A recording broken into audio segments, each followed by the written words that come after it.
ubugingo buhoraho iyo umuntu abufite budatakara.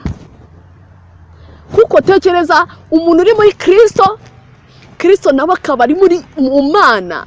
Tekereza, ese ni iki cyabasha kukuvana mu Mana? Ese ni ikintu waba wakoze cyangwa ni uko rwose uri mu Mana nyine nta kintu cyagukuramo? Ntihazagira umuntu babwira ngo rwose ukuba wakoze icyaha watandukanye n'Imana. Ahubwo se kuba wakoze icyaha wagikoze kubera iki? Ese wagikoze koko wanyereye ukigwamo, cyangwa wagiteguye, cyangwa ni ibintu bikorera muri wowe byimitse muri wowe? Igisigo cya mbere cyahimbwe ngo ni igisigo Adamu yahimbiye Eva akimara kumubona. Mbere yuko icyaha kiza, Adamu yishimiraga Eva ku rwego ruhambaye. Ikintu cyose cyatuma ubaho ku bwawe ni mark y'icyaha, ni ikimenyetso cyo kubayeho mu buzima bw'icyaha. Yesu arimo arakurembuza, arakubwira ngo ni njyewe mutamzi, ngo mve icyo tumukundira, ngo niwe wenyine ubabarana natwe mu ntege nke zacu, aho bipfira ni hamwe umuzuta.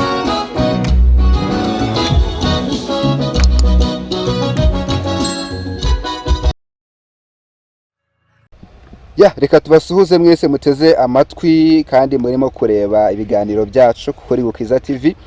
Twishimiye ko muri amahoro kandi Imana iduhaye amahirwe kugira ngo uyu munsi tuze kuganira. Turi kumwe n'umutumirwa muramureba kuri kamera zacu. Ibintu tugiye kuganira agiye gusobanurira ibintu byinshi bitangaje rwose. Tugiye kurebera hamwe se ningute wamenye neza ko wakijijwe. Kangoreshe ururimi rw'amahanga, it is assurance of salvation. Assurance of salvation. Rero turifuza kugira ngo dutangire tumwakira, atubwire amazina ye, hanyuma n'ibindi yumva ashaka kutubwira kuri we. Yego, mwatwibwira. Yego, ndabasuhuje mu izina rya Yesu Kristo. Amahoro y'Imana nabane namwe. Ndabakunda cyane abizera, kuko rwose nanjye ndumwizera. Ndashima Imana ko yankunze, nakunditse, ndakubivuga cyane. Yankunze ndi umwanzi w'Imana, ariko we arankunda. Yitwa Nishimwe Josiane. Yego, ninjye tugiye kuganira ku bintu byiza rwose. Habivuze ngo assurance of salvation. Abantu benshi muri iyi minsi nago bafilinga cyangwa batekereza ku munezero w'agakiza, uko abenshi nta nubwo bakijijwe. Twakibaza kuki mwisi hari amahane, mwisi hari intambara, mwisi hari ibibazo bitandukanye, muri societe tubayemo ugasanga rwose harimo imyiryane, kandi ugasanga bavuga ko ari abakristo. Ukuri guhari rwose ntago bizeye. Hanyuma reka noneho mutangiye mudusengera, noneho mutangiye mudusobanura mbere ya byose agakiza, kuko tuvuga ngo kumenya neza ko wakijijwe, nyine numva ko ahantu ho guhera heza ni uguhera ku ijambo agakiza. Tuvuze agakiza ni iki? Mwadusengera n'umukaza kudusobanura kuri iyo ngingo yo dutangirira.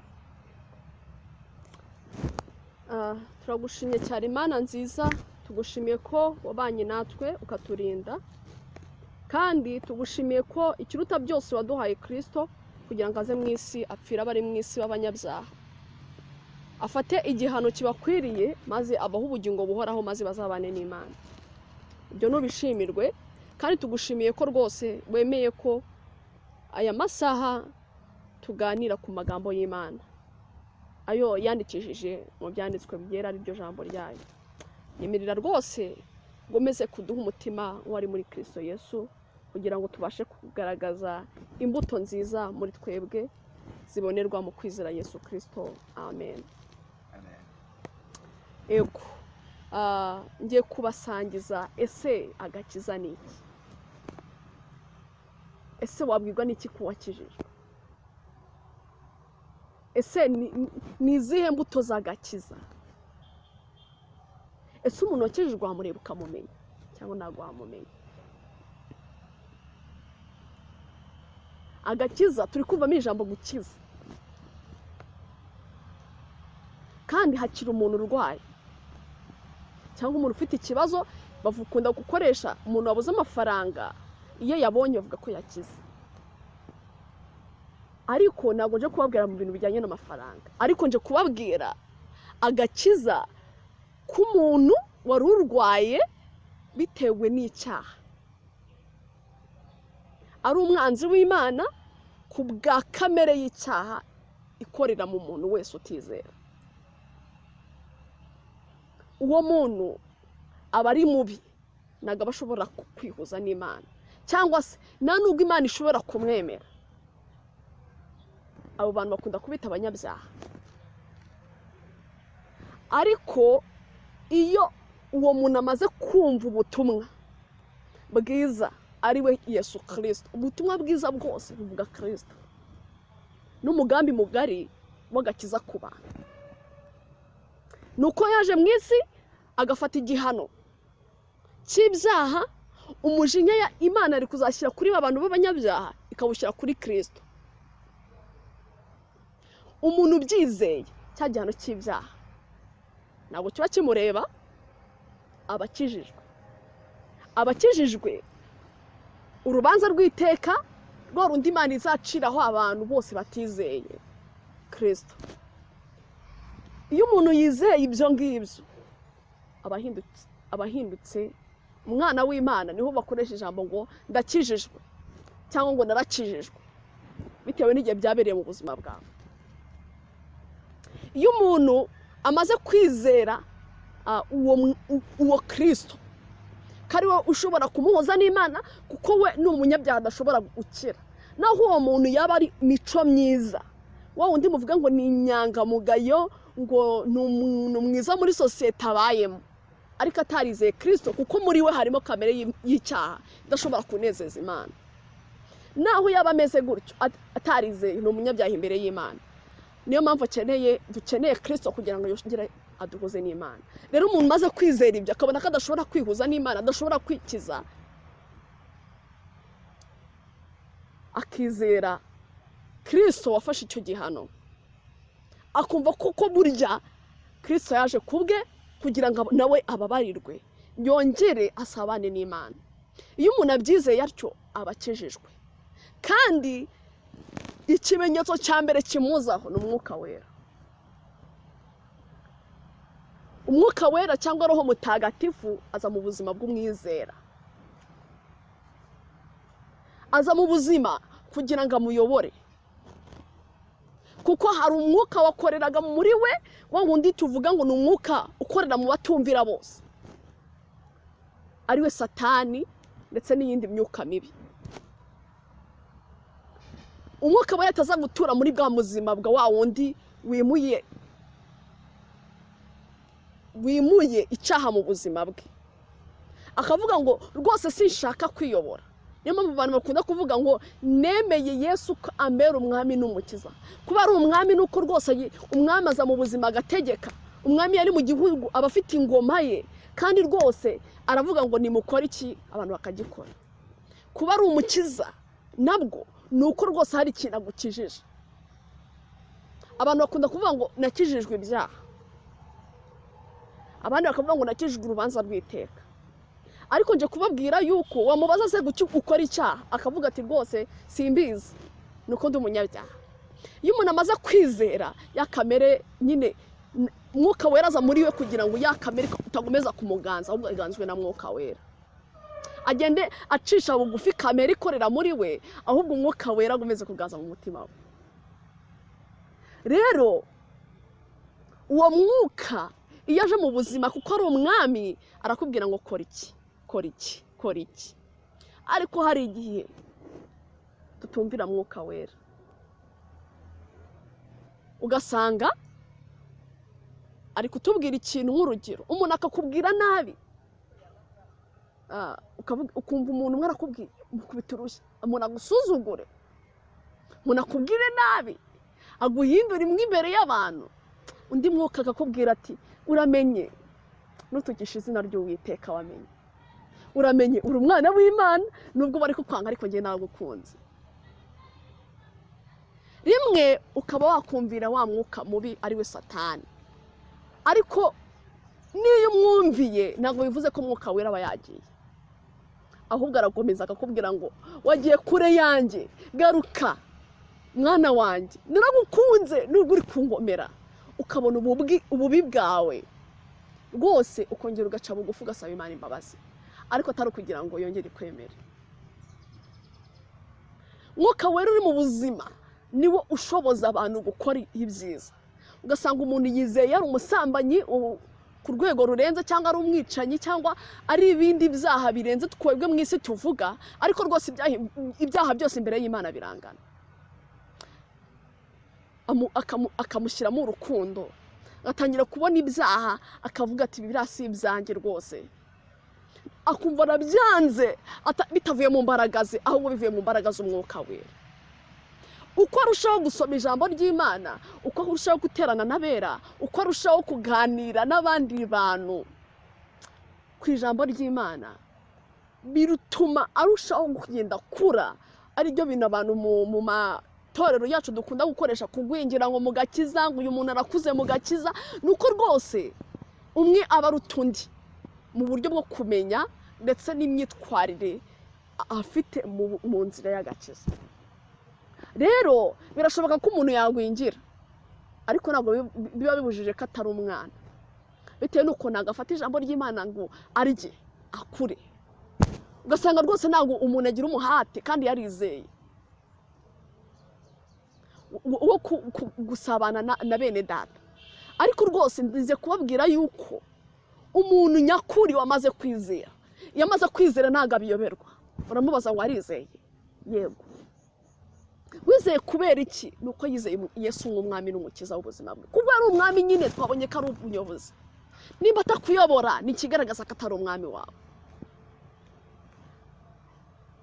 Kuba wumvira kamere ikakutegeka ubuzima bwawe bwose ni ikigaragaza ko umwuka wera atari mu buzima bwawe. Kuko umwuka wera ntabwo yijya yemererwa uwacunguwe ko yicara akarambya mu byaha. Niyo mpamvu ijambo ry'Imana rivuga ngo umukiranutsi naho yagwa ntiyarambarara. Kuko tekereza iyo umuntu anyereye akikubita hasi bitayihutira kubyuka, niko umukiranutsi ameze.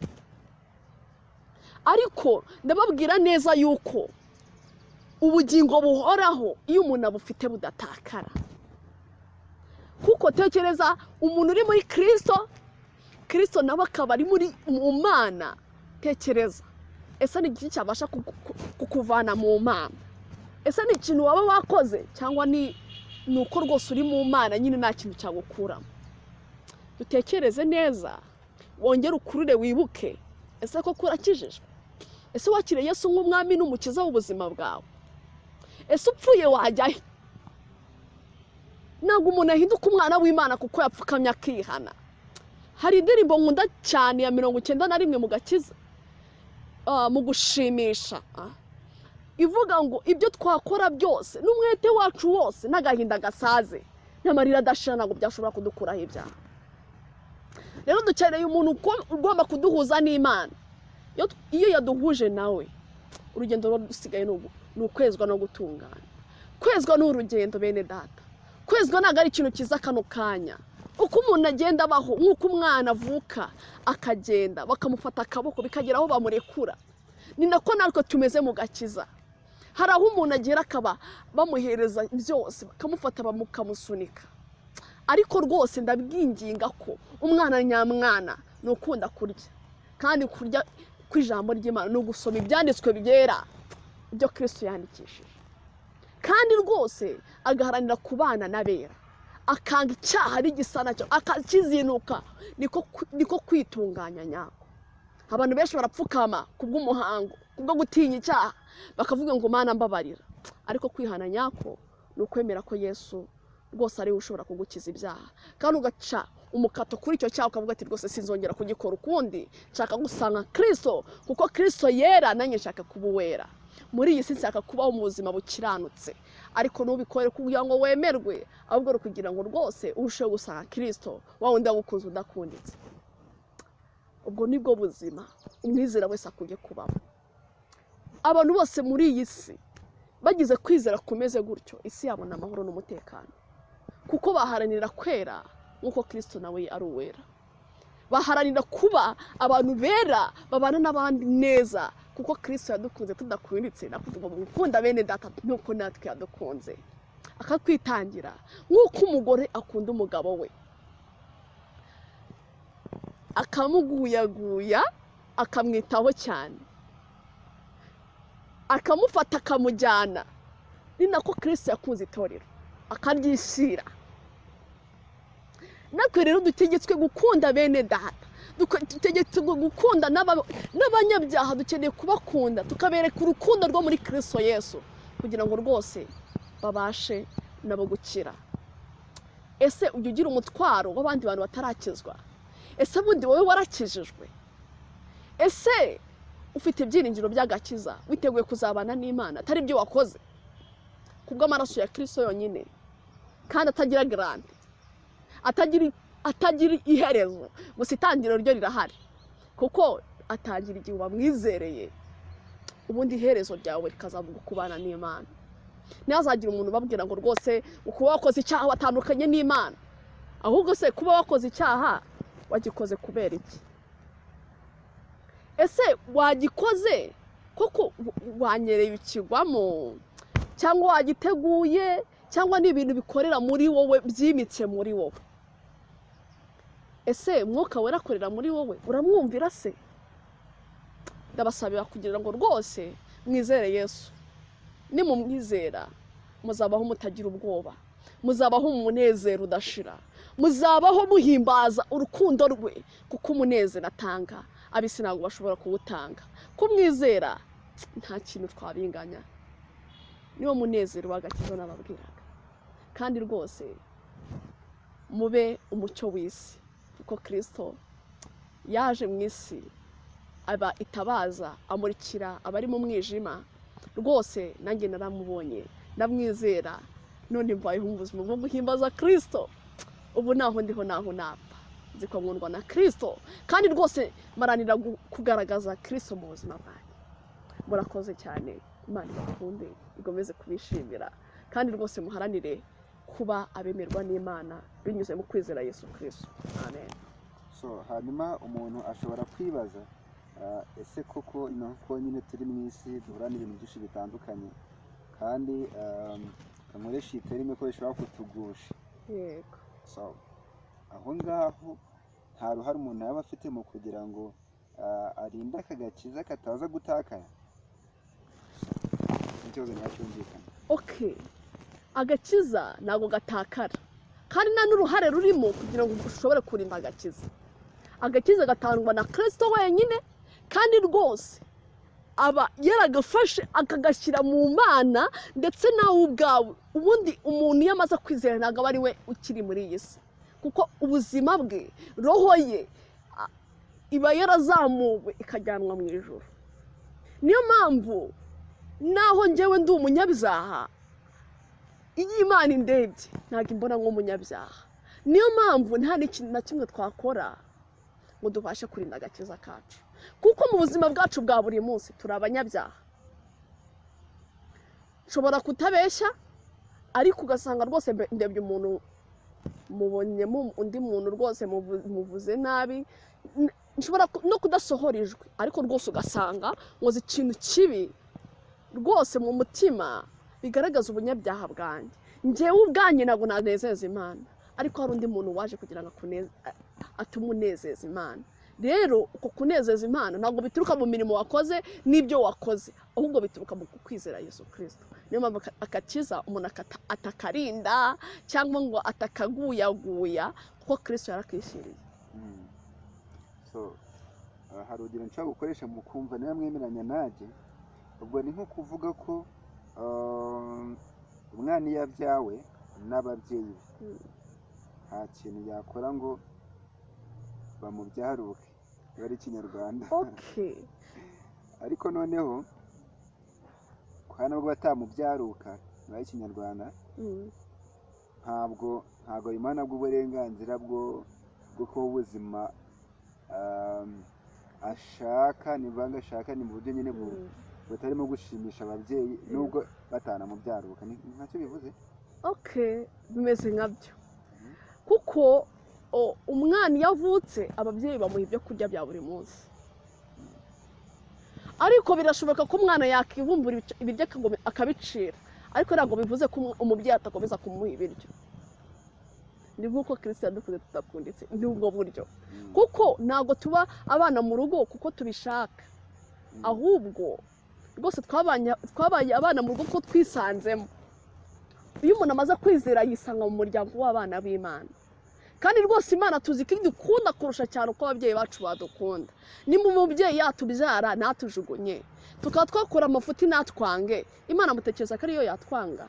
Imana noneho yo iradukunda urukundo rurenze naho waba uri mubi. Gusa umwana nyamwana uri mu rugo ukunda ababyeyi be, nimba ukunda Imana koko, umwana ukunda ababyeyi be aharanira kubanezeza, ntabwo abasuzugura, arabubaha, yitwara neza nk'umwana wo mu rugo. Niyo akoze ikosa arapfukama akavuga ngo papa nagiye kure yawe, nakubabaje, mbabarira rwose, ariko namusaba imbabazi ati papa ndabizi wanyirukana mu rugo, oya, ahubwo ni papa we. Rero umuntu wamaze kwizera rwose ari umwana w'Imana pire iteka ryose, ibihe byose. Yego.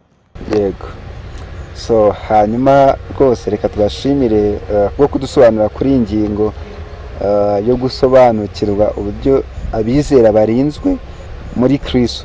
Ariko ntabwo twagana ku musozo mutagize ubutumwa mutanga, kuko hari abantu bakurikiye iki kiganiro ariko batarizera ubutumwa bwiza, hari n'abandi bagikurikirana ariko barizeye ubutumwa bwiza. So nifuza kugira ngo tugire abantu tugenera mu byiciro barimo, tubagenere ubutumwa bwabo bwihariye. Yego. Murakoze cyane. Dahera ku bantu bataramenya ubutumwa bwiza, ikintu nababwira ni uko rwose kwizera Kristo nibyo bitanga ubugingo buhoraho, kandi ubugingo buhoraho si butakara. Icya mbere ni uko wumva ukemera ko rwose uri umunyabyaha, kandi nta kintu gishobora kuguhuza n'Imana kiretse kwizera Kristo akikorera ibyaha byawe. Igihe Kristo yajyaga ku musaraba yikoreye ibyaha by'abari mu isi, abazamwizera nibo batazabarwaho igihano cy'urupfu rw'iteka, kuko mu Baroma ibice 6:23 handitse ngo ibihembo by'ibyaha ni urupfu, ariko impano y'Imana n'ubugingo buhoraho bubonerwa muri Kristo Yesu. Rero n'abantu bamaze kwizera, icyo nababwira rwose, umwana mu rugo aharanira kunezeza umubyeyi we. Umwana nyamwana iyo bamuhaye ibiryo ntabwo abyanga, ashaka ibiryo kugira ngo abashe gukura. Ibyo biryo ni ijambo ry'Imana Kristo yandikishije. Aya magambo abahanuzi batubeshya, ariko iri jambo ntabwo ryatubesha. Duharanire gusoma ibyanditswe byera, kandi rwose duharanire guterana n'abera, atari ukugombera ngo ngo tujye muri church runaka cyangwa mu matorero yacu cyangwa amadini, ahubwo tujye tuniherera dusoma ijambo ry'Imana twicaye mu cyumba cyacu, dusenga Imana, maze kugira ngo tubashe kubaho ubuzima bwera, nuko tubaho mu buzima busenga kandi ubuzima bwirinda icyaha.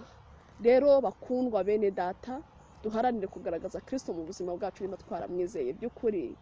Isi umwijima ushire, haboneka umucyo ubonerwa muri twebwe kubwo kwizera Yesu Kristo nk'umwami n'umukiza wacu. Amen. Amen. So mwana dusengera tugana ku musozo w'ikiganiro, kandi reka tubashimira yuko mwitabiye ubutumire bwacu ku Kuri Gukiza TV. Nadusengera. Yego, murakoze cyane rwose, nezerewe Imana ko yankoresheje, kandi nizeye ko ibi mvuze hari icyo birafasha bene data n'abandi bibazaga ngo ese nakora iki kugira ngo nyizwe. Rero tubonye ko kwizera ibyo bikiza, reka dusenge dushima Imana kandi tugomeza no kuyisaba ibyo dukeneye bya buri munsi gukwira twumva. Turagushimiye cyane data, gushimiye ko wadukunze, tugushimiye ko watwitangiye, tugushimiye ko waducunguye, tugushimiye ko rwose watanze Kristo kugira ngo tubone ubugingo kandi bwinshi. Abakwizeye baba babufite iteka ryose, ibihe byose, iminsi yose, ntabwo butakara. Kandi rwose menye neza yuko nubwo muri iyi si harimo ibigeragezo n'imibabaro myinshi kubizera, ariko ntabwo ibyo ngibyo byabatandukanya n'urukundo rwa Kristo. Bazabana nawe ibihe byose. Nyemerera n'abatarizera ubahe guhishurirwa rwose, babone ubwiru n'imbaraga bikorera muri Kristo Yesu, maze bamwizere. Nurangiza ubatume mu isi yose bakwamamaze, bagaragare mu isi nk'umucyo umurikira abari mu mwijima. Nyemerera abantu bakwizere kandi rwose bagomeze kugira umutima nk'uwo wari ufite igihe wari uri muri iyi si ndetse na nyuma y'uko uvuye muri iyi si. Nyemerera ugomeze kuganza imitima yacu, ugomeze kutwiyoborera none n'ibihe bidashira Yesu. Amen.